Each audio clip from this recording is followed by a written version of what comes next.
বহু বছর ধরে বৃষ্টি নিয়ে মানুষের কৌতূহলের শেষ নেই।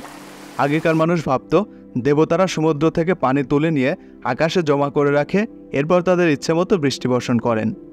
কিন্তু বিজ্ঞান এখন উন্নত হয়েছে, আমরা সহজেই জানতে পারি বৃষ্টি কিভাবে হয়।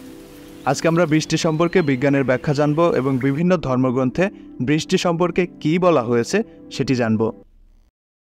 বিজ্ঞানীদের মতে বৃষ্টি মূলত একটি চক্রাকারে সংঘটিত হয়। প্রথমে নদী নালা খালবিল থেকে সূর্যের তাপে পানি জলীয় বাষ্প হয়ে আকাশে উড়ে যায়। সেই জলীয় বাষ্প যখন বায়ুমণ্ডলে উঠে ঠান্ডা হয় তখন তা ক্ষুদ্র ক্ষুদ্র জলকণায় পরিণত হয়।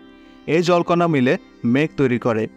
মেঘে জমা জলকণাগুলো একত্রিত হয়ে ভারী হয়, তখন মধ্যাকর্ষণ বলের প্রভাবে সেগুলো বৃষ্টি, তুষার, শিলাবৃষ্টি বা কুয়াশা আকারে মাটিতে পড়ে। এই বৃষ্টি খালবিল নদীনালায় গিয়ে জমা হয়, সেখান থেকে আবার জলীয় বাষ্প হয়। এভাবে চক্রাকারে ঘটনাটি ঘটতে থাকে। বৃষ্টি সম্পর্কে বিভিন্ন ধর্মগ্রন্থে নানা দৃষ্টিকোণ থেকে আলোচনা করা হয়েছে। সাধারণত বৃষ্টিকে আশীর্বাদ, দয়া এবং প্রকৃতির এক অপরিহার্য অংশ হিসেবে উল্লেখ করা হয়েছে। বৌদ্ধ দৃষ্টিকোণ। বৌদ্ধ ধর্মে বৃষ্টি সম্পর্কে সরাসরি কোনো উল্লেখ নেই। বৌদ্ধরা বৃষ্টিকে নিরপেক্ষভাবে প্রকৃতির এক অবিচ্ছেদ্য অংশ হিসেবে দেখে, যা জীবন ধারণের জন্য প্রয়োজনীয়। এটি জীবনের সুখ দুঃখ উভয়ের প্রতীক হতে পারে, তবে এটি মূলত প্রকৃতির অংশ। ইহুদি দৃষ্টিকোণ। ইহুদি ধর্মে বৃষ্টি ঈশ্বরের আশীর্বাদের প্রতীক হিসেবে বিবেচিত হয়। ইহুদিরা কৃষির জন্য বৃষ্টির উপর নির্ভরশীল ছিল, তাই বৃষ্টি ঈশ্বরের অনুগ্রহের একটি গুরুত্বপূর্ণ দিক হিসেবে গৃহীত।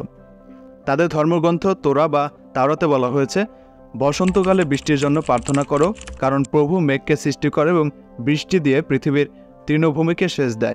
আরও বলা হয়েছে, তখন আমি সময়মতো বৃষ্টি বর্ষণ করব এবং জমি ফলপ্রসূ হবে। খ্রিস্টান দৃষ্টিকোণ। বাইবেলে বৃষ্টিকে ঈশ্বরের নিয়ন্ত্রণাধীন হিসেবে উল্লেখ করা হয়েছে এবং এটি ঈশ্বরের দয়া এবং শাস্তি উভয়ের প্রতীক হিসেবে ব্যবহৃত হয়। বাইবেলে বলা হয়েছে, তখন তিনি তোমাদের জমিতে বৃষ্টি দেবেন, যা তোমাদের ফসল, নতুন মদ এবং তেলের জন্য প্রয়োজন।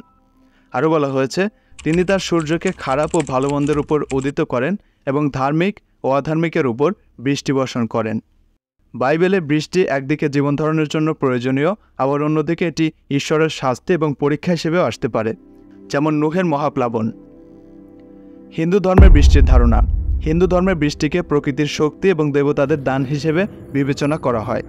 বিশেষ করে ইন্দ্র দেবতাকে বৃষ্টির দেবতা হিসেবে পূজা করা হয়। ঋগ্বেদে বৃষ্টিকে ঈশ্বরের আশীর্বাদ এবং উর্বরতার প্রতীক হিসেবে দেখা হয়েছে।